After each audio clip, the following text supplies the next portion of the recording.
भगवान श्री कृष्ण का जन्म उत्सव मनाया। हमारे परम आदरणीय वसुदेव जी महाराज करके और महाराज गोकुल में ले गए, और गोकुल में जितने भी ब्रजवासी थे, ब्रज की ब्रज गोपियां थे, सभी ने भगवान का जन्म उत्सव मनाया। उड़ा रहा है, कोई अबीर उड़ा रहा है, महाराज कोई रथ में बटा रहा है।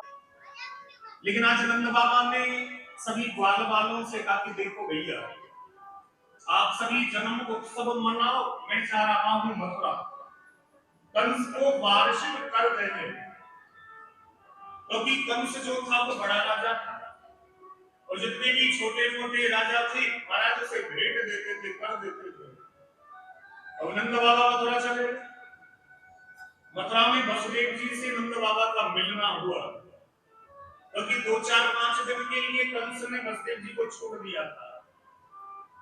आज वसुदेव जी से नंद बाबा मिलकर के बड़े दुखी हुए। नंद बाबा ने कहा कि वसुदेव जी मुझे, आज बड़े प्रसन्न हुए नंद बाबा। लेकिन इधर कंस ने आपातकालीन सभा बुलाई, और सभा में ये प्रश्न हुआ कि मेरे शत्रु ने ब्रज में ले लिया है जन्म, और मैं नहीं चाहता कि वो बड़ा होकर के मुझे मारे, इसलिए उसकी मृत्यु होनी चाहिए। सजनों, कंस के सेवकों ने कहा कि महाराज चिंता ना करें, हमने ये उपाय निकाला है, हम सभी राक्षस ब्रज 84 कोष में भेष बदल बदल करके जाए, महीने भर में जितने बच्चों ने जन्म लिया है उन सबको मार देंगे, और जो बच्चे जन्म लेने वाले उनको भी मार देंगे, आपका शत्रु समाप्त हो जाएगा। कंस ने कहा कि उपाय तो ठीक है, लेकिन तुम लोगों को घर में घुसने कौन देगा? सजनों, वही पूतना खड़ी हुई थी। पूतना ने कहा कि भैया आप चिंता ना करें, आपके शत्रु को मारने के लिए मैं जाऊं। कंस ने कहा कि तुम कैसे जाओगे? पूतना ने कहा कि महाराज मैं अपने स्तनों से जहर लगा करके जाऊंगी, और जहां कहीं भी लोग कृष्ण का जन्म उत्सव मना रहे होंगे बस भीड़ में घुस जाऊंगी, और जहर का लगा हुआ दूध आपके दुश्मन को पिला दूंगी, वो मर जाएगा, मैं भागूंगी, मुझे कौन पकड़ सकता? कंस ने कहा कि उपाय तो ठीक है, लेकिन तुमको घर में कौन घुसने देगा? ये काला काला चेहरा, 5-5 इंची के लंबे लंबे दांत तुम्हारे, तुमको घर में कौन घुसने देगा? पूतना ने कहा कि भैया चिंता मत करो, यदि मेरा चेहरा काला है तो ऊपर से प्लास्टर लगा करके चली जाऊंगी, और रही बात दांतों की, काट करके छोटा कर लूंगी, और फिर भी आपको कोई संदेह दिखाई देता है तो लंबा सा घूंघट कर लूंगी। अब घूंघट में किसको दिखाई देगा, ये ब्राह्मणी है या राक्षसी है? सजनों, घूंघट में बड़े बड़े काम लग जाते हैं। अब ये जो भाई लोग होते हैं कथा में बेचारे सो नहीं सकते, क्योंकि जब भी कथा में सोएंगे मेरी नजर रहती है, मैं कौन दूंगा। लेकिन हमारी परम आदरणीय माता महाराज कथा सुनते सब, अब ना पड़ोसी को पता चले ना व्यास जी को पता चले, ऐसे सुख की नींद आती है महाराज, आप कभी देखना। हमारे ब्रज में कहते हैं कि सर पर पल्लू ढक लो, यही बड़ों का सम्मान है ना। लेकिन घूंघट लगा लिया 1.5 हाथ नीचा, अब घूंघट में से ससुर जी को गाली सुना, सासू जी को गाली सुना, तो बताइए आज उत्सव मन रहा है कि नहीं आता? उस भीड़ में कौन किसको देखे महाराज? लेकिन जब लोगों ने पूतना को देखा, ब्रजवासियों ने, तो पूतना जो थी महाराज वो ज्यादा लंबी तगड़ी थी, क्योंकि राक्षस जो होते हैं वो मनुष्य की अपेक्षा ज्यादा लंबे तगड़े होते हैं। ब्रजवासी विचार करने लगे, भैया ये नई ब्रज गोपी कौन है? एक ने कहा कि तुझे नहीं मालूम? अरे ये मैया। तो मैया यशोदा ने सोचा कोई ब्राह्मण ही है, आशीर्वाद देने आई। तो मैया यशोदा ने कहा कि बहन मेरा लाला थोड़ी है, आप सभी का है, आपके आशीर्वाद से हुआ है, आप लाला को ये आशीर्वाद दो कि ये पूर्ण चिरंजीवी हो गए। मेरे घर में अतिथि आए और अतिथियों का सत्कार करना परम जरूरी है, इसलिए आप लाला को आशीर्वाद दे दो कि अतिथियों का स्वागत करने जा रहे हैं। यशोदा जी ने कहा हाँ हाँ आप जाओ। सजन आज यशोदा मैया वहां से चली गई। अब तक तो पूतना का घूंघट लगा हुआ था, लेकिन जैसी ही पूतना भगवान के पास में पहुंची अपना घूंघट ऊपर उठाया, और जैसी पूतना ने घूंघट उठाया भगवान श्री कृष्ण ने अपनी आंखों को बंद कर लिया। परीक्षित ने कहा कि गुरु जी भगवान ने पूतना को देख करके आंखें बंद कर दी। सुखदेव जी ने कहा कि भगवान के मन में हो गई थी गिलानी। भगवान ने सोचा कि 24 अवतारों में मेरे 2 अवतार श्रेष्ठ हैं, राम अवतार और कृष्ण अवतार, और दोनों ही अवतारों में सबसे पहले स्त्री को मारना पड़ रहा है। राम जी ने सबसे पहले किसको मारा? ताड़का को, और भगवान श्री कृष्ण ने सबसे पहले किसको मारा? पूतना को। तो इसलिए भगवान के मन में गिलानी। जब सूर्य और चंद्रमा ने पूतना को देखा तो सूर्य और चंद्रमा ने विचार किया कि राम राम राम कैसी राक्षसी, ये दुनिया के लोग मेरे गोविंद को प्यार कर रहे हैं, गोदी में खिला रहे हैं, और ये दुष्ट पूतना खिलाने में। पूतना ने सोचा एक दो घूंट दूध इसके मुंह में जाएगा, मर जाएगा, पालने में डाल के रख दूं। लेकिन भगवान को दूध पीते पीते महाराज बस में रख हो गए। पूतना ने बोल पड़ा। कन्हैया ने कहा कि मौसी जी हमसे तो पकड़ना ही आता, छोड़ना तो आता ही नहीं है, अब तो आपको ठिकाने लगा करके छोड़ेंगे। पूतना ने कहा कि हे भगवान ये कैसा बच्चा, ये छोटा सा बच्चा 7 दिन का और बड़ों के जैसे बोलता है। सज्जनों आज जैसे ही पूतना के प्राण निकले, आज पूतना ने अपना विकराल शरीर धारण कर लिया। 18 किलोमीटर लंबा चौड़ा उस पूतना का शरीर हो गया। 18 किलोमीटर की बात भागवत जी में लिखी हुई है। जब पूतना का शरीर इतना विकराल हुआ, हमारा जितने भी बाग बगीचे थे वो पूतना के शरीर के नीचे आके सब चकनाचूर हो गए, और विशाल पूतना पड़ी है मैदान में, तो भगवान उसके वक्षस्थल पर खेल रहे हैं। ब्रज की ब्रजवासी मैया यशोदा ब्रज की गोपियां दौड़ी दौड़ी गई, और जाकर के मैया यशोदा ने अपने कन्हैया को गोदी में उठा लिया। मैया के नेत्रों में आंसू आ गए। ब्रज की माताओं ने कहा कि अरे यशोदा ये तूने क्या किया, एक राक्षसी की गोदी में तूने अपने कन्हैया को दे दिया। यशोदा ने कहा कि बहन मुझे क्या पता, मैं तो सोच रही थी ब्राह्मणी है, ये तो राक्षसी है। सज्जनों माताओं का पुराण अलग से होता है, जिसे भागवत पुराण कहा जाता है। ब्रज की माताओं ने कहा कि देखिए यशोदा तेरे लाला ने राक्षसी को छू लिया है, इसलिए इसके शरीर की शुद्धि होनी चाहिए। यशोदा ने कहा कि बहन कैसे करूं शुद्धि बताओ। चलो ब्रज की ब्रजरूपियां कन्हैया को गोदी में उठाकर के ले गई।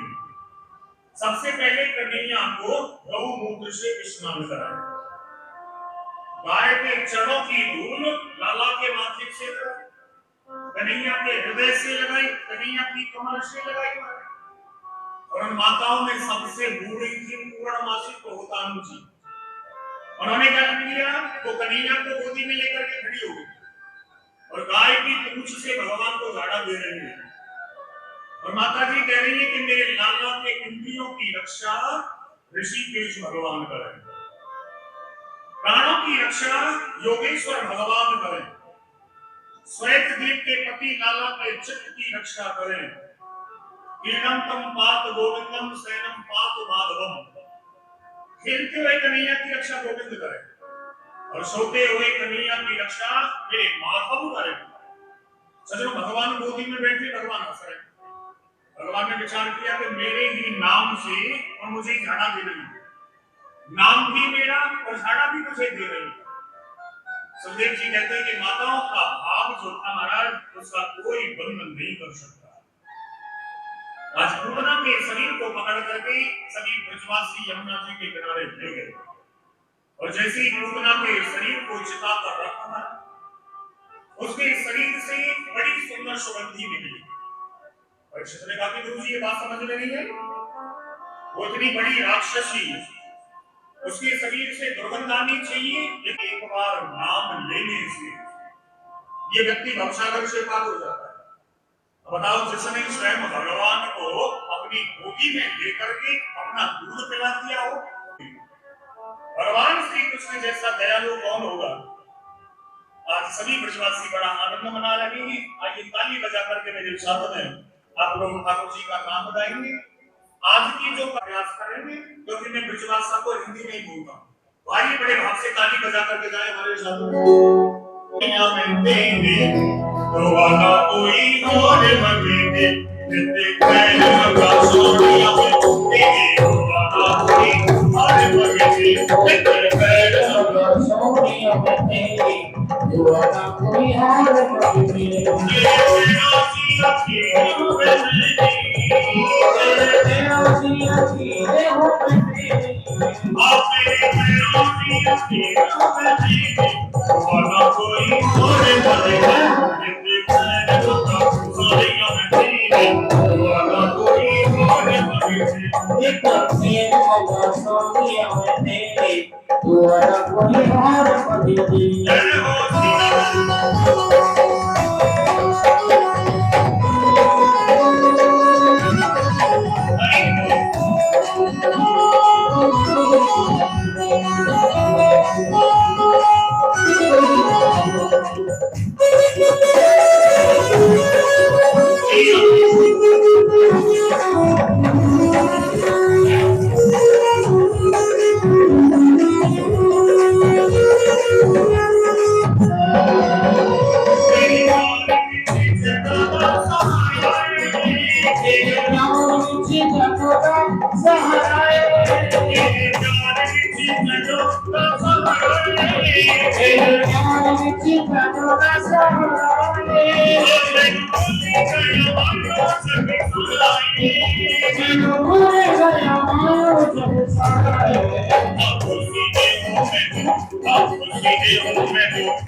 आज एक राक्षस भगवान को और मारने के लिए आया, जिसका नाम था सक्तासुर।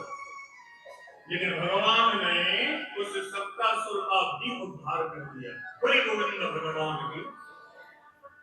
सज्जनों, जब जब भगवान इस पृथ्वी पर जन्म लेकर के आते हैं ना, तो भोले बाबा उनका दर्शन करने जरूर आते हैं। आज भोले बाबा को मालूम चल कि प्रभु ने कृष्ण के रूप में गोकुल में जन्म लिया, तो महाराज भोले बाबा की कन्हैया का दर्शन करने आए। लेकिन सज्जनों, भोले बाबा कितना भी भेष बदले, कितना भी शरीर में परिवर्तन लाए, लेकिन सांप बिच्छू भोले बाबा के साथ में होते ही। अब भोले बाबा ने भेष बदल लिया, स्वामी शंकरानंद ज्योतिषी जी महाराज बन गए, लेकिन सांप बिच्छू का करें ये सभी भोले बाबा के शरीर से लटके हुए। और भोले बाबा आज मैया यशोदा के आंगन में आए, और आंगन में आकर के भोले बाबा ने जोर से कहा अलग। तो मैया यशोदा अंदर पूजा कर रही थी, मैया ने अंदर से देखा, अरे कौन है बाबा? भोले बाबा ने कहा कि मैया हम हैं योगी, आपके लाला के दर्शन करने आई मैया, और कैलाश पर्वत पर हम तपस्या करते हैं। हमारे गुरुजी का आदेश हुआ है भैया आपके लाला के दर्शन हम करना चाहते, अपने लाला के दर्शन करो। भैया यशोदा ने कहा कि बाबा क्षमा करो, आपको जो चाहिए आप मुझसे ले जाओ, आटा चावल चीनी दाल कंबल जो भी चाहिए आप मुझसे ले जाओ, लेकिन लाला के दर्शन बिल्कुल नहीं करोगे। भोले बाबा ने कहा कि भैया हम तो बड़ी आशा लेकर के आए आपके पास, हमें लाला के दर्शन करने आशीर्वाद दे रहे तुम्हारे लाला को। भैया यशोदा ने कहा कि बाबा मैं 80 वर्ष की बुढ़िया हो गई, जब मुझे डर लग रहा है तुझे देख करके, कभी तेरे शरीर में ये सांप लटके हुए बाबा, कानों में बिच्छू लटक रहे हैं, नाक पर काकर डोल रही है, एक प्राण तुम्हारी जटा और शरीर में चिता की भस्म तुमने लगा रखी है। बाबा मेरा छोटा सा लाला आपको देख करके डर जाएगा जब मुझे डर लगेगा। बाबा सोना ले जाओ, चांदी ले जाओ, हीरा जवाहरात ले जाओ, लेकिन लाला के दर्शन बिल्कुल नहीं करो। सज्जनों, भोले बाबा हंसने लगे। भोले बाबा ने कहा कि मैया इन सर्पों को देख करके तुम्हारा लाला डरेगा? अरे मैया ये तो छोटे छोटे सर्प हैं, तेरा जो कन्हैया है ना वो 1000 फन वाले शेष नाग पर सोता है, ये तो छोटे छोटे सर्प हैं। यशोदा ने कहा कि बाबा गलती से दूसरे घर में आ गए आप, मेरे कन्हैया को तो सांप चित्र में भी अच्छा नहीं लगता है, और चित्र में सांप को देख करके डर के मारे मेरी गोदी में चढ़ जाता है, और आप कह रहे कि वो शेषनाग पर सोता है। अब क्षमा करो मुझे, ये लंबे लंबे सर्प पड़े हुए आपके गले में जीभ निकाल रहे हैं, अब मेरा लाला डर जाएगा। लेकिन भोलेनाथ ने कहा कि भैया तुम्हारा जो लाला है वो 1000 फन वाले शेष पर सोता है, ये तो छोटे छोटे सर्प है मैया, इसका कोई कुछ नहीं बिगाड़ सकता, इसी में सामर्थ्य नहीं है जो तेरा कन्हैया का कुछ बिगाड़ सकता। आज यशोदा ने कहा कि बाबा मैंने बड़े बड़े ब्राह्मणों को भोजन कराया, बड़े बड़े यज्ञ अनुष्ठान मैंने किए हैं, तब जाकर के मुझे बुढ़ापे में मेरे कन्हैया का दर्शन मुझे हुआ है। अब क्षमा करो, दर्शन नहीं कराऊंगी। क्योंकि लोगों की ये मान्यता थी कि बड़ी बहू और बड़े भाग्य, तो नंद रानी जो थी वो नंद बाबा से 5 वर्ष बड़ी थी, तो बड़ा छोटा है बाबा, पालने में सो रहा है, मैं दर्शन नहीं कराऊंगी। सज्जनों, भोले बाबा ने कहा कि भैया आप में जानती नहीं हो, हम हैं योगी, यदि हम हट करके बैठ गए ना हमारे लाला के दर्शन करके जाएंगे, यही दूरी नमन करके बैठ जाएंगे, लेकिन बिना लाला के दर्शन किए लौट करके नहीं जा सकते। आज मैया यशोदा ने कहा कि ओ बाबा जी तूने अभी योग हट देखी है, क्रिया हट नहीं देखी, तू बैठा रही, मैं दूसरा दरवाजा खोल दूंगी, मेरा लाला उसमें से निकल करके जाएगा, लेकिन दर्शन नहीं करूंगा। भोले बाबा ने कहा कि भैया मैं 15 देश बना करके तेरे 15 गली है जल्दी चलो। शंकर जी ने कहा कि मैं बिल्कुल नहीं जाऊंगा, क्योंकि मुझे देखते ही उसका लाला डर जाता है। सखियों ने कहा कि बाबा डरेगा नहीं, आप चलो तो सही। भोले बाबा ने कहा कि यशोदा से ये पूछो कि हम जब भोले बाबा ने कहा कि लाओ देवी कन्हैया को हमारी गोदी में दो, यशोदा ने कहा कि बाबा गोदी में तो नहीं दूंगी, दूर से ठीक कर दो आप इसे, इसका रोना बंद हो जाए, बस गोदी में तो नहीं दूंगी। भोले बाबा ने कहा कि गोदी में नहीं दोगी तो ये चुप नहीं हो सकते। सजरा मैया यशोदा ने आज डरते डरते अपने कन्हैया को बाबा की, मेरा कन्हैया कैसे हंस रहा है, वापस मेरी गोदी में दो। अब जैसी मैया यशोदा की गोदी में कन्हैया को दिया, कन्हैया रोने लगे। भोले बाबा गोदी में नहीं तो कन्हैया हंसे, मैया मेरी गोदी में भी आकर के हंसने लग जाए। भोले बाबा ने कहा कि एक काम करना पड़ेगा, मेरा मंदिर अपने महलों में तुम्हें बनवाना पड़ेगा। आज भोलेनाथ बड़े प्रसन्न थे, महाराज कन्हैया के दर्शन कर रहे। आज मैया यशोदा ने कहा कि बाबा एक बात बता, मेरा जो कन्हैया है इसे बड़ी नजर लगती है बाबा, आपके पास में कोई ताबीज हो, कोई ऐसा मंत्र हो जो मेरे कन्हैया को नजर न लगे बाबा। क्योंकि आजकल चित्रों में दिखा देते हैं कि भोले बाबा नील वर्ण के थे, ऐसा नहीं। भोले बाबा बहुत सुंदर, तभी तो कहा गया है कर्पूर गौरम कर्णावतारम, कपूर के समान भोले बाबा सुंदर थे। भोले बाबा ने कहा कि मैया मुझे भी बड़ी नजर लग जाती थी, मैया अब तो मेरी जटाएं भी लंबी लंबी हो गई, तो ताबीज पता नहीं कहां हो गया होगा जटाओं में। मैया यशोदा ने कहा कि बाबा चिंता मत करो। मैया यशोदा ने सखियों की ओर इशारा किया, कैंची लेकर के आओ। भोले बाबा ने कहा कि मैया कैंची का क्या करोगे? अरे बाबा तेरी जटाओं में वो ताबीज हो गया होगा, काट कर मैं ढूंढ लेती हूँ। भोले बाबा ने कहा घर में मुंडन करोगी मैया मेरा? मैया यशोदा ने कहा तो बाबा फिर बताओ कैसे करूं? भोले बाबा ने कहा कि जब मैं तुम्हारा, मैया यशोदा ने कहा कि बाबा एक बात बताओ, कभी मेरे कन्हैया को कोई परेशानी बन जाए, बाबा आप रहते कहाँ हैं जिससे कि मैं आपको बुला लिया करूं, आपका नाम क्या है? आज भोले बाबा ने कहा कि मैया मैं आपको बताओ कहाँ रहता हूँ, जहां तुम अपने कन्हैया को स्नान कराती हो ना, उस स्नान का जल मेरे सर पर होकर के निकलता है, मैं वहीं रहता हूँ। यशोदा ने कहा कि बाबा तू नाली में बैठा रहता है? नंद बाबा को देख करके बाबा बाबा कहना प्रारंभ कर दिया। वहीं बलराम जी खेल रहे थे, बलराम जी को देख करके भैया भैया कहना प्रारंभ कर दिया। अब तो भैया बड़ी प्रसन्न हुई कि मेरा कन्हैया पहली बार अपने मुंह से बोलने लगा। तो भैया ताली बजाने लगी और बार-बार कन्हैया से गुणगान कहने लगे मोहन मैया मैया, कहने लगे मोहन मैया मैया, कहने लगे मोहन मैया मैया, कहने लगे मोहन मैया मैया, कहने लगे मोहन मैया मैया। विकानंद से बाबा रे बाबा, विकानंद से बाबा रे बाबा, विकानंद से बाबा रे बाबा, विकानंद से बाबा रे बाबा। और हरि हरि सुसमैया, और हरि हरि सुसमैया, और हरि हरि सुसमैया, कहने लगे मैया कहने लगे मोहन मैया मैया, कहने लगे मोहन मैया मैया, कहने लगे मोहन मैया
आज भगवान बोलने लगे और आज भगवान का नामकरण भी हुआ। भगवान श्री कृष्ण का नामकरण उनके जो कुल गुरु थे वसुदेव जी के गर्गाचार्य, उन्होंने नामकरण किया महाराज। और गर्गाचार्य जी आशीर्वाद देकर के कन्हैया को वहां से चले गए। लेकिन कन्हैया घुटमन घुटमन चलने लगे। आज नंद बाबा यमुना जी से स्नान करके लौटे और स्नान करके नंद बाबा महाराज पूजा करने जा रहे थे। और जैसी पूजा घर में कन्हैया ने देखा कि बाबा जा रहे हैं तो घुटमन घुटमन कन्हैया भी उनके पीछे जाने लगा। और जैसे नंद बाबा ने पूजा घर के दरवाजे पर जाकर के पीछे मुड़ करके देखा तो कन्हैया भी उनके पीछे पीछे आ रहा है। आज नंद बाबा ने कन्हैया को देख करके कहा, अरे कन्हैया दूर ही रहना भैया, पूजा घर के भीतर मत आना। कन्हैया ने कहा क्यों? नंद बाबा ने कहा कि बेटा मैं जैसे भगवान की पूजा करता हूँ और बच्चे बिना भाई हुए पूजा घर में नहीं आते, इसलिए दूर ही रहना। भगवान श्री कृष्ण ने मन में विचार किया, ये सबसे बड़े जैसे भगवान हम हैं, हमसे बड़ा और कौन आ गया? सज्जनों, आज नंद बाबा ने कन्हैया को पूजा घर में नहीं घुसने दिया। बेचारे कन्हैया पूजा घर के दरवाजे पर बैठे हैं और नंद बाबा आज पूजा घर में प्रवेश कर गए। वैष्णवों के घर में शालिग्राम भगवान की पूजा होती है और नंद बाबा भी शालिग्राम भगवान की पूजा कर रहे हैं। बाबा आज माला लेकर के भजन करने लगे। कोई कोई लोग क्या करते हैं, जब भजन करते हैं ना तो मुंह पे तौलिया डाल देते हैं, तौलिया या चादर को भी। आज भैया यशोदा ने क्या किया, अपने कन्हैया को गोदी में उठा लिया और भैया ने कहा कि मेरा लाला का भगवान से कम ना है, तो मां के लिए तो बेटा ही सब कुछ होता है ना। आज भैया यशोदा अपने कन्हैया को महलों में ले गई। इधर नंद बाबा ने शालिग्राम भगवान की कन्हैया को नचा रही है महाराज।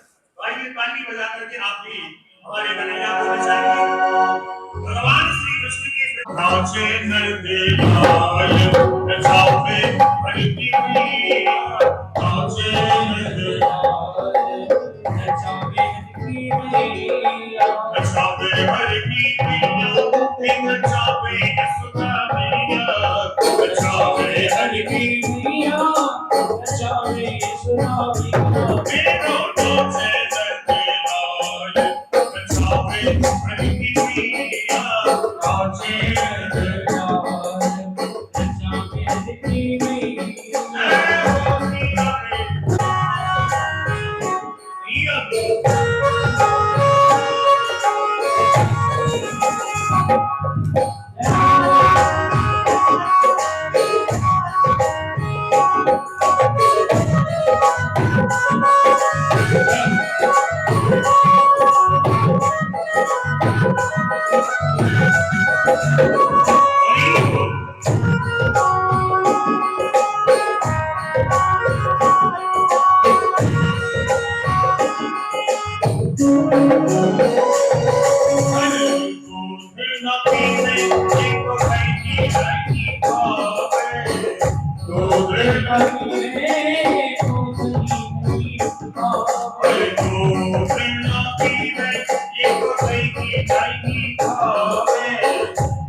किसी को बड़ोरी समझिया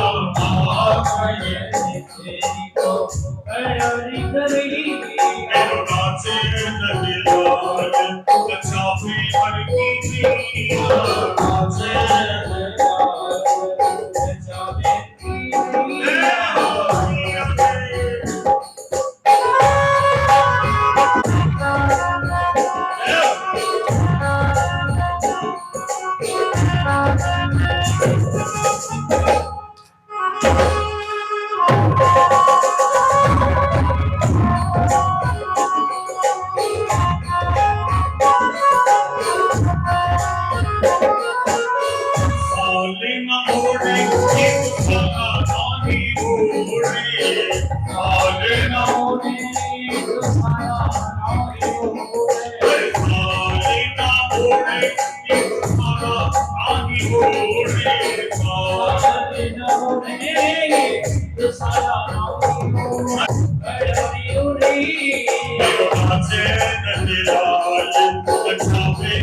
की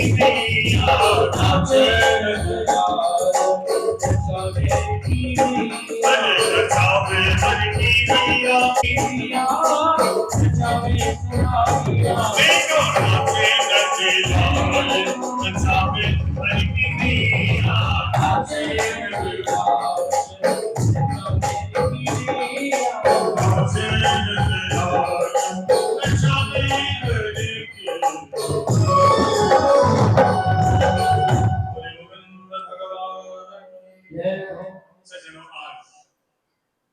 मैया यशोदा कन्हैया को नचा रही है, मैया ताली बजा रही है और कन्हैया आंगन में नाच रहा है।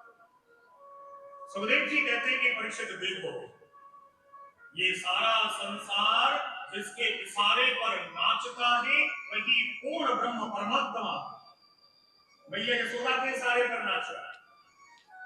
क्योंकि कहा गया है शेष महेश गणेश दिनेश सुरेश जाहे निरंतर ध्यान ताहे अखंड अनंत अनादि अछेद अभेद सुभेद बतान नारद से सुख व्यास रचे पचहार को पुन पार ना पावन और ताहे अधीर की छोहरिया छछियावर छाछ पे नाच नचान। आज मैया यशोदा के आंगन में भगवान नाच रहे हैं। सज्जनों, आज भगवान को नाचते हुए ब्रजगोपी ने देख लिया, उस ब्रजगोपी का मन रूपी मयूर नाचने लगा, हृदय में आनंद रूपी समुद्र की लहरें उठने लगी। आज दौड़ी दौड़ी को ब्रजगोपी अपनी सखियों के पास में गई। सखियों ने कहा कि बहन बड़ी प्रसन्न हो रही है, क्या बात है? उस ब्रजगोपी ने कहा कि बहन क्या बताऊं, आज मैंने पूर्ण ब्रह्म परमात्मा को यशोदा के आंगन में नाचते हुए देखा। सज्जनों, इस बात को सुनकर के ब्रजगोपियां बेचारी गंभीर हो गई। ब्रजगोपियों ने कहा कि यशोदा बड़ी भाग्यशाली है जिसके आंगन में कृष्ण नाचता, और हमें देखो हम घर में पड़ी हुई है। क्योंकि सज्जनों, हमारे ब्रज में ये नियम है, जब विवाह होता है ना तो साल 2 साल बड़े पर्दे में रहना पड़ता है हमारे। ब्रज की जो नई नई बहू है उन्होंने विचार किया कि कन्हैया का दर्शन ले सकते, सासू जी घर से जाने नहीं देती है हमको। सज्जनों, कोई कोई सासू जी बड़ी खतरनाक होती है, स्वयं तो सब जगह चली जाएगी लेकिन बहू को कहीं नहीं जाने देगी। ब्रज की नई नई बहुओं ने सोचा कि सासू जी घर से जाने नहीं देती है, क्या करें? कन्हैया का दर्शन कैसे करें? किसी कुल्हाने के बहाने कम से कम कन्हैया का दर्शन मिले। तो सज्जनों, कहा गया है कि देखे बिन कान्हा के जब मन नहीं माना, इन आंखों से हमने ब्रह्म पहचाना, कृष्ण पद कमलों में मन को लगाना, इन गोपियों का ताना ये कुल्हाना को बहाना है। कुल्हाने के बहाने भगवान का दर्शन हो गया। सज्जनों, सासू जी गई थी भोले बाबा के मंदिर में शंकर जी को जल चढ़ाने, लेकिन ब्रजगोपियों ने क्या किया, घर में जितने भी मांड मंडराते सभी को फोड़ दिया। तो किसी ने 1 मटकी, किसी ने 2, किसी ने 4, एक ब्रजगोपी ने सारी मटकी फोड़ दी। और सासू जी आई मंदिर से, सासू जी ने देखा कि मटकी फूटी पड़ी है। सासू ने कहा कि बहन ये बहू ये मटकी किसने फोड़ी है? ब्रजगोपियों ने कहा कि मैया जी को नंद के लाला आए थे, और ये कन्हैया हमें देख करके हंस जाता है भैया, और इसकी हंसी को देख करके हमारी तो सारी गुस्सा ठंडी हो जाती है। भैया ने कहा तो करने का राजी का माखन अच्छा नहीं लगता, ऐसा ऐसा मत करते। भैया यशोदा ने कहा कि मैं सखी जरा से माखन के लिए और आना देने के लिए मेरे कन्हैया ने कितना माखन खाया होगा। हमने क्या किया, अपनी दही की मटकी पीपल की डाली से लटका और हम खिड़की में से देख रही थी कि आज देखते कि कन्हैया चोरी कैसे करते। अरे भैया तेरा कन्हैया कहीं से 25 हाथ लंबा बांस ले आया, इतना उधम करता है मेरा कन्हैया। मन में सोच रहे हो पानी से भगवान का कथा का दान कर रहे और हाथों से भगवान के लिए माखन निकाल रहे हैं, तो मन सा वाचा करना तीनों को भगवान की सेवा में लगा दिया। इधर भगवान पालने में सोते सो रहे, महाराज सोच रहे कि बहुत देर हो गई मैया को माखन निकालते निकालते। आंखों में काजल लगा देती थी और रात काल में नहीं जब पालने में से निकल करके आते थे तो अपनी आंखों को अपने हाथों से ऐसे मत लेते थे, तो महाराज वो हाथों की वजह से वो काजल आधे गाल पे ऐसे फैल जाता था और दूर से देखने में ऐसा लगता था कि मानो जगन्नाथ भगवान आ रहे हो हमारे गोल गोल आंख भगवान की बन जाती थी काजल की वजह से। आज भगवान ने क्या किया, घुटमन चल करके कन्हैया ने कहा कि मैं तो ताजा माखन लूंगा, इसी मटकी में से लूंगा, अभी लूंगा। मैया ने सोचा कि भूख भूख से लगी नहीं है, लेकिन बालकों के मन में जो आ जाए उसे करती मन। मैया यशोदा ने कहा कि बेटा अभी माखन निकला नहीं है, लेकिन कन्हैया मचल गए कि मैं तो माखन लूंगा, अभी लूंगा, ताजा लूंगा, इसी मटकी में से लूंगा। भगवान ने कहा कि नहीं, यदि तुमने हमें चंद्रमा नहीं दिया ना तो जो तेरी स्वर्ग की गाय है उस गाय का दूध मैं नहीं पीऊंगा, अपने बालों में फूल नहीं लगवाऊंगा यदि चंद्रमा नहीं दिए। भैया यशोदा ने कहा कि रानी के वैसी तू दुबला पतला सा है, यदि तू गाय का दूध नहीं पिएगा और थक जाएगा, तेरे जो मित्र हैं वो लड़ने में तुझे मारे, और बेटा तू सुंदर तो इतना है नहीं, मैं तेरा श्रृंगार करके तेरे बालों में फूल लगा करके तुझे सुंदर बनाती हूँ, यदि तू बालों में फूल नहीं लगवाएगा मैं बदनाम के लगा दूंगा, बता नहीं दूंगा। भगवान ने देखा कि ये धमकी भी काम नहीं कर रही है, तो सजना भगवान ने आज तीसरी धमकी बड़ी जबरदस्त दी। आज भगवान ने कहा कि मैया या तो हमको चंदा दे दो, और यदि चंदा नहीं दिया ना तो हमारे पास में ऐसी बात है जो हमने कह दी तो तुम्हें चंद्रमा देना ही पड़ेगा। भैया ने कहा कि दानी के सारी बात कहते लेकिन चंद्रमा नहीं मिलेगा, तो सजना भगवान ने तीसरी धमकी दी। भगवान ने कहा कि मैया यशोदा कल ग्वाल वालों की पंचायत में मैं सभी से कह दूंगा कि भैया हम मैया के यशोदा के बेटा नहीं है, हम तो अपने बाबा के बेटा है, यदि चंद्रमा दे दिया तो तुम्हारे बेटा और चंद्रमा नहीं दिया तो अपने बाबा के बेटा। अब यदि तुझे अपना बेटा मुझे बनाना है तो मुझे चंद्रमा दे दो, और नहीं तो तू हमारी मैया नहीं और हम तेरे बेटा नहीं। सज्जनों आज भगवान रूठ करके कोने में बैठे हैं। आज भगवान श्री कृष्ण की उम्र है 3.5 वर्ष की, जब 3.5 वर्ष का कन्हैया कोने में रूठ करके बैठ गया, मैया यशोदा के नेत्रों में आंसू आ गए। आज मैया ने दौड़ करके अपने कन्हैया को गोदी में उठा लिया। आज मैया ने कहा कि कन्हैया ऐसी तोतली वाणी मत बोला कर, कहीं तुझे मेरी नजर न लग जाए। आज मैया यशोदा ने कहा कि कन्हैया तुम मीठी बात बताओ तुझे, कन्हैया ने कहा कि बताओ भैया। आज मैया ने कहा कि देख बेटा माखन से भी कोमल और चंदा से भी सुंदर मैं तेरे लिए बहू ले आऊंगी, बेटा तू रोया मत कर, मैं बहू ले आऊंगी तेरे लिए। सजनों कन्हैया अब माखन भूल गए, चंदा भूल गए, रोने लग गए, मैं बहू लूंगा, मैं बहू लूंगा। मैया यशोदा हंसने लगी। मैया ने कहा कि मुंह धोना आता नहीं, इसे बहू चाहिए।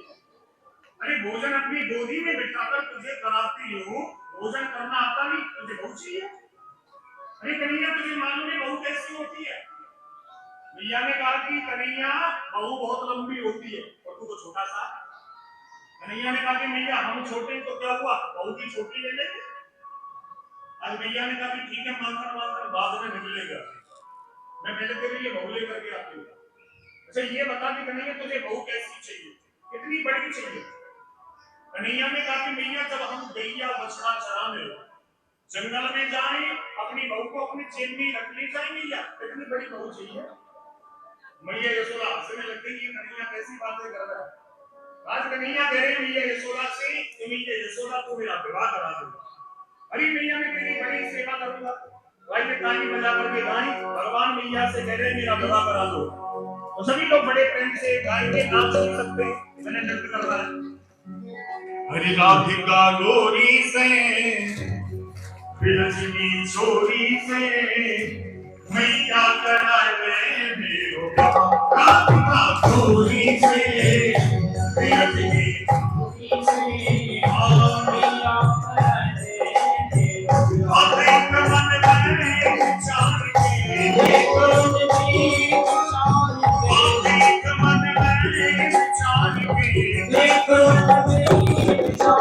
राधिका गोरी से, विरजनी छोरी से, मैया कराए मेरो राधिका गोरी से, विरजनी छोरी से, मैया उम्र तेरी छोटी है, वजन तेरी छोटी है, उम्र तेरी छोटी है, वजन तेरी छोटी है, अरे सीता मोती राधिका गोरी से, विरजनी छोरी से, मैया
आप एक मन में विचार के एक मन में छोटी है नजर तेरी छोटी है उम्र तेरी छोटी है नजर तेरी छोटी है अरे कैसी करा दो तेरी प्यारा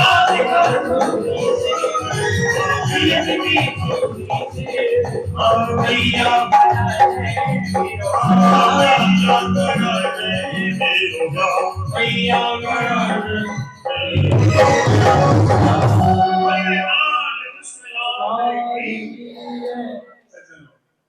मैया ने गुड़िया ला करके कन्हैया को दे दी। कन्हैया खेलने में मगन हो गया और मैया यशोदा की गोदी में चढ़ गए। कन्हैया दूध पीने लगे।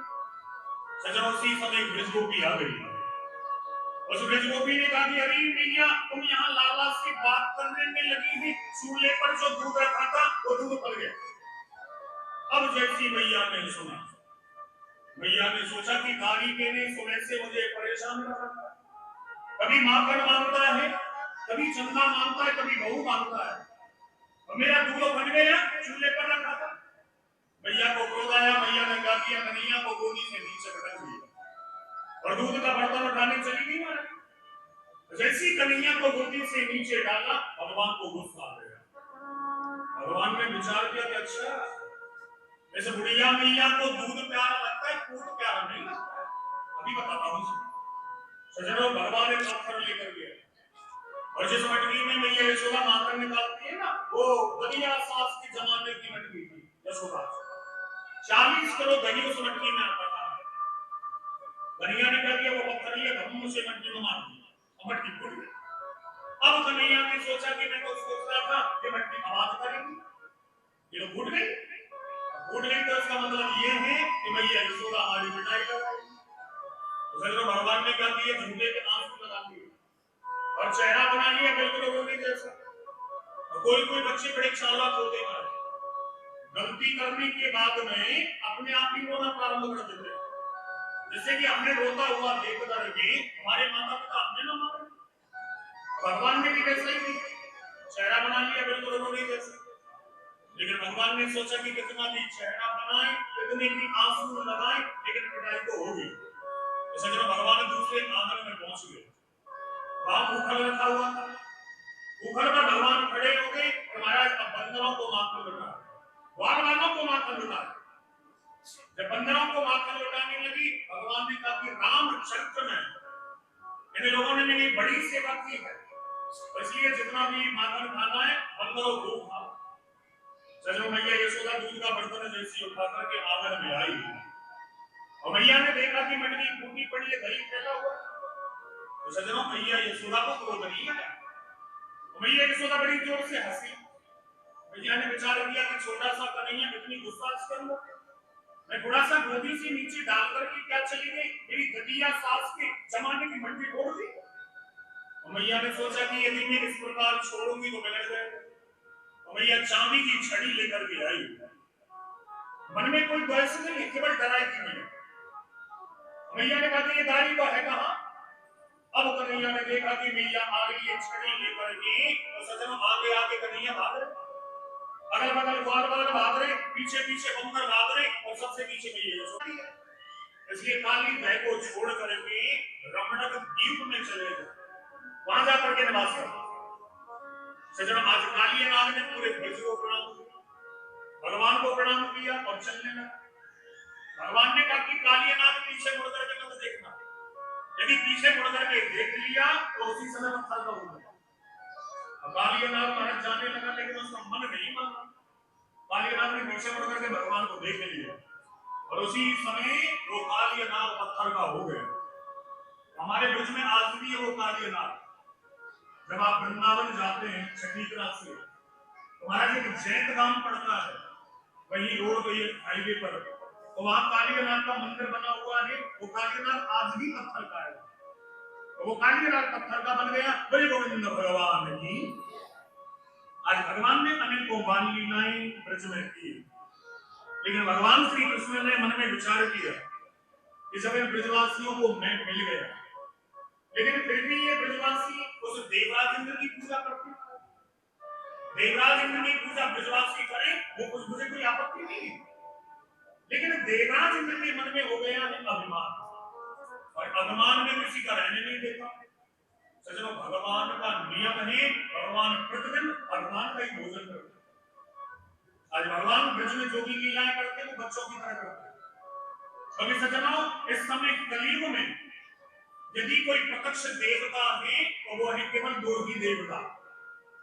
एक है हमारे ब्रजमंडल में श्री गिरिराज महाराज, और दूसरे महाराज दक्षिण भारत में वो तिरुपति बालाजी महाराज। ये दो ही देवता प्रत्यक्ष हैं। और भगवान ने भरतमुनि को भी वरदान दिया था कि कलयुग में तुम्हारी पूजा होगी। तो देखो महाराज, आज श्याम बाबा के नाम से सभी लोग पूजा कर रहे हैं। एक बार प्रेम से बोलेंगे, बोले श्याम प्यारे की। वाह, आज श्याम बाबा की बड़ी पूजा चल रही है। ये भगवान का वरदान दिया हुआ है। लेकिन हमारे कलयुग में प्रत्यक्ष देवता है श्री गिरिराज महाराज, श्री बालाजी महाराज। जो लोग आधा किलोमीटर भी नहीं चल सकते, महाराज वो 21 किलोमीटर की परिक्रमा हमारे गिरिराज महाराज की दौड़ करके लगा लेते हैं। ऐसी कृपा गिरिराज महाराज की।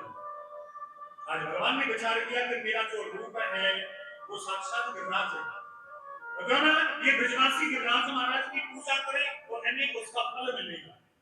आज भगवान दौड़े दौड़े घर करके भगवान ने देखा मैं ये यशोदा मुंह पर पट्टी बांध करके और भोग प्रसाद बना रही। भगवान ने जाकर के कहा कि भैया क्या बना रही हो? यशोदा ने कहा क्यों नहीं करेंगे, दूर दूर बेटा भीतर मत आइए। बिना नारे धोए बच्चे रसोई घर में नहीं आते, इसलिए दूर ही रहते। कन्हैया ने कहा कि भैया पकौड़ी तो इसमें से मुझे दे दो। लेकिन सजनों, मैया यशोदा ने आज कन्हैया को डांट लगा दी। यशोदा ने कहा कि पकौड़ी को हाथ में मत लगाइए। सजनों, आज भगवान रोते रोते नंद बाबा के पास गए और वहां जाकर के कन्हैया ने देखा कि महाराज हवन सामग्री तैयार हो गई। हजारों मन जौ, हजारों मन चावल, हजारों मन घी, हजारों मन तिल मिलाकर के सामग्री तैयार कर रहे। और जैसे ही नंद बाबा ने कन्हैया को रोते हुए देखा तो कन्हैया को अपनी गोदी में ले लिया। आज नंद बाबा ने कहा कि बेटा क्या बात है, क्यों रो रहे हो? कन्हैया ने कहा कि बाबा वो मैया घर में भोग प्रसाद बना रही थी और मैंने मैया से कहा कि मैया एक पकौड़ी दे दो, तो मैया ने मुझे डांट लगा दी। अरे बाबा, ये देवराज इंद्र कौन है? बच्चों की तरह पूछ रहे हैं। आज नंद बाबा ने कहा कि देखो बेटा, बुरा नहीं मानना चाहिए। तुम्हारी जो मैया है ना, वो देवराज इंद्र के लिए प्रसाद के लिए भोग बना रही है बेटा, बुरा नहीं मानना चाहिए। बेटा, इंद्र हमारे देवता है, हम इंद्र की पूजा करते हैं तो इंद्र महाराज की कृपा से वर्षा होती है। और जब वर्षा होती है, पशुओं के लिए अन्न की उत्पत्ति होती है, मनुष्यों के लिए अन्न की उत्पत्ति होती है, वर्षा से हरियाली होती है। इसलिए बेटा, तेरी मैया इंद्र के लिए भोग बना रही है। भगवान ने कहा कि बाबा एक बात बता, जीव का जन्म कर्म से होता है, जीव की मृत्यु भी कर्म से होती है, और जो व्यक्ति कर्म नहीं करता उस व्यक्ति को फल परमात्मा भी नहीं देते। आप वर्षों से देवराज इंद्र की पूजा कर रहे हैं, आप ये बताओ देवराज इंद्र ने आपको प्रकट होकर के दर्शन दिए? नंद बाबा ने कहा कि बेटा वर्षों से पूजा कर रहे हैं, दर्शन को आज तक नहीं दिया। कन्हैया ने कहा कि बाबा जब है नहीं तो दर्शन देगा कहां से? अरे बाबा, हमारे प्रत्यक्ष देवता हैं श्री गिरिराज महाराज, और घराती भी सभी लोग आप ही रहेंगे, ठीक है? अगर ये रुक्मिणी जी का कन्यादान होगा, रुक्मिणी जी के कन्यादान में सभी लोग तैयारी करके आएंगे। सभी लोग जानते हैं, किसी को बताना नहीं, क्योंकि जो लोग रुक्मिणी जी की गोद भरते हैं, रुक्मिणी जी उनकी गोद भरते हैं। और हमारे जो गौड़ ब्राह्मण धर्मशाला सभी पदाधिकारी गण कमेटी के सदस्य कल सभी धूमधाम से यहाँ कन्यादान में सभी लोग सम्मिलित होंगे। फिर आप सभी को भी मौका दिया जाएगा, यहाँ सभी रुक्मिणी जी की गोद भराई करेंगे, क्योंकि रुक्मिणी जी स्वयं लक्ष्मी जी हैं। तो 2 दिन का समय आपके पास में है। 2 दिन में जितना भी आप यहाँ सेवा कर सकते हैं महाराज को करें, क्योंकि हम सेवा तो बड़ी सुंदर यहाँ शुरू हुई है। सभी लोग यहाँ जैसी जिसकी श्रद्धा अनुसार सेवा कर रहे हैं। कोई अपने शरीर की सेवा से लगा हुआ है, कमेटी की तरफ से सारी सुविधाएं यहाँ है। भोजन की देखो हमारे देखो कितने सुंदर हमारे गिरिराज महाराज हैं। एक बार जोर से जयकार करेंगे, गिरिराज महाराज की जय, गिरिराज महाराज की जय। आइए सज्जनों, देखो हमारे गिरिराज महाराज हम लोगों के बीच में हैं। अब हमारे प्रधान जी आज के जजमान रहे हैं, वो खड़े होंगे अपने स्थान से, और जो भी हमारे पदाधिकारी बने हैं, हमारे पदाधिकारी और भी हमारे भाई लोग हैं, सभी हमारे जो भाई लोग हैं सभी को पूजन करना है ठाकुर जी के चरणों में, गिरिराज महाराज के चरणों में आप सभी लोग आएंगे और महाराज पूजन करके अपना जो दान है वो गिरिराज महाराज के चरणों में आप डालेंगे। और मेरे साथ में भजनों का भी काम आप लोग लेते रहेंगे। हाँ, सभी लोग भजनों ताली तो बजाया करें महाराज, यदि ताली नहीं बजाओगे अगले जन्म में बिना हाथ वाले हो जाओगे। हाँ, तो ताली जरूर बजाया करें, ताली बड़े प्रेम से गाएं। पर मैं तो गोबर धनी को जाऊं मेरी वीर, मैं माने मेरों को देवा, मैं तो गोबर धनी को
गौशाला से जुड़े हुए हैं महाराज, बड़ी सुंदर गौशाला है और क्लिनिक है।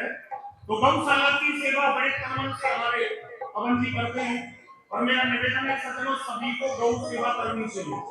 देखो आप लोग मंदिर ना जाए ये चलेगा, आप भजन ना करें ये भी चलेगा, लेकिन गौ सेवा नहीं करोगे तो बिल्कुल नहीं चलेगा। क्योंकि गाय के अंदर 33 कोटि देवता निवास करते हैं। महाराज यही गौशालाएं बड़ी सुंदर, आप लोग भी वहां जाकर के जुड़ सकते हैं गौशाला से।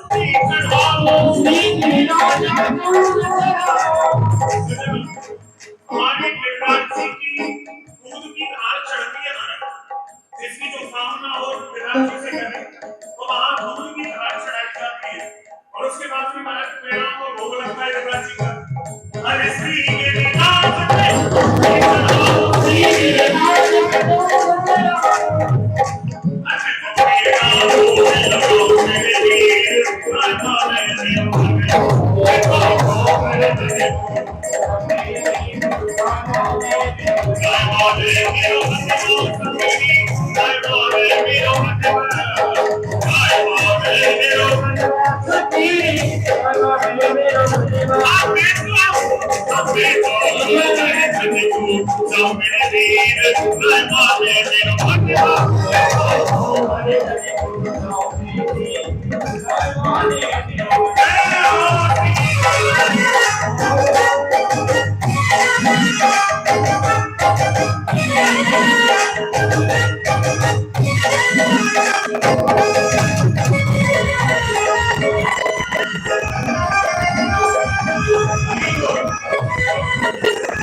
हमारे गिरिराज महाराज दर्शन दे रहे हैं।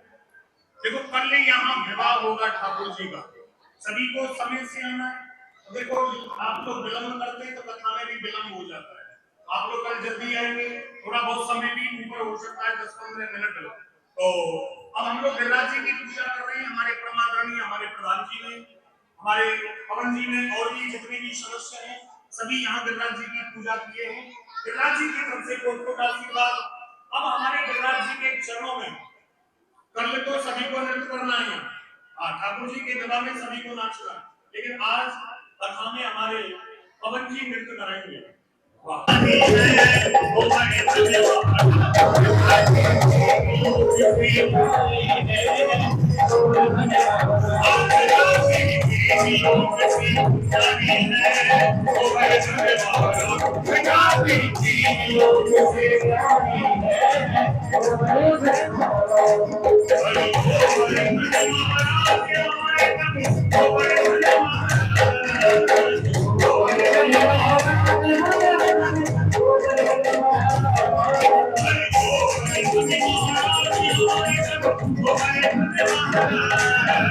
Oh,